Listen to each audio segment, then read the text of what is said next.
Bushido at its finest. Since when is a hammer fist to the back ever going to be effective? What martial art do you have a black belt in?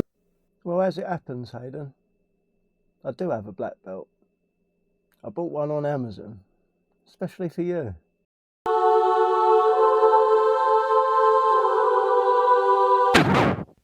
I did, however, manage to find some practical use for it.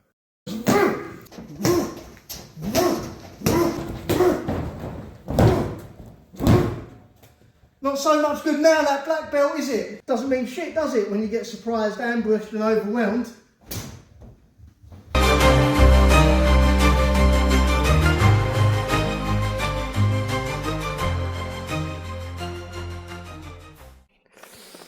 Yeah, maybe that was a bit below the belt. In all seriousness, let's talk about why we feed pads the way that we do for combatives training.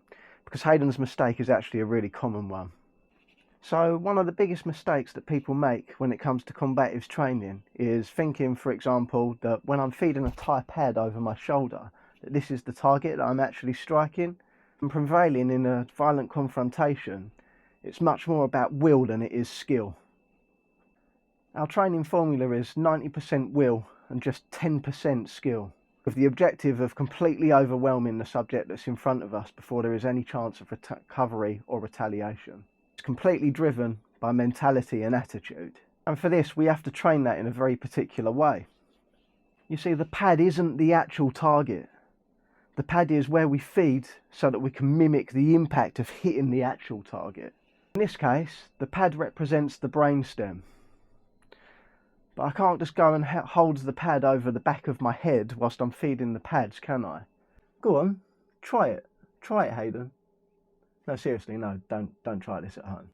So instead, what I'll do is I'll feed the pad over my shoulder, and then I'll pike my body as though I've been hit low line within the groin region. So now, this replicates striking the brainstem target from a piked over perspective. I know this looks weird, right? But within combatives training, we're training for a level 10 threat, a threat that could end your life, potentially. And for that, we will train things like gouging and tearing eyes. And because I can't just go and tear the eyes of my training partner, we get a pad and we'll wrap it in cling film instead.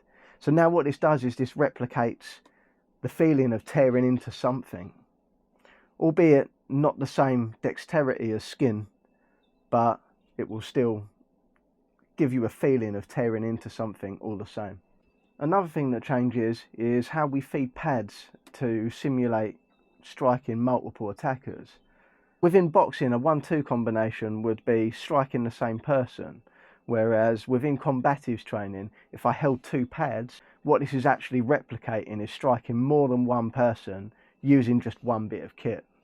So the next time you see someone feeding pads in a way that looks different, just think before you comment, because they may be feeding those pads in that way for a reason. In combatives training, it's not about training to look pretty. It isn't about perfect technique, form, or belts. It's about dealing with asymmetric violence. And in order to do that, we have to feed pads a certain way that doesn't always look traditional.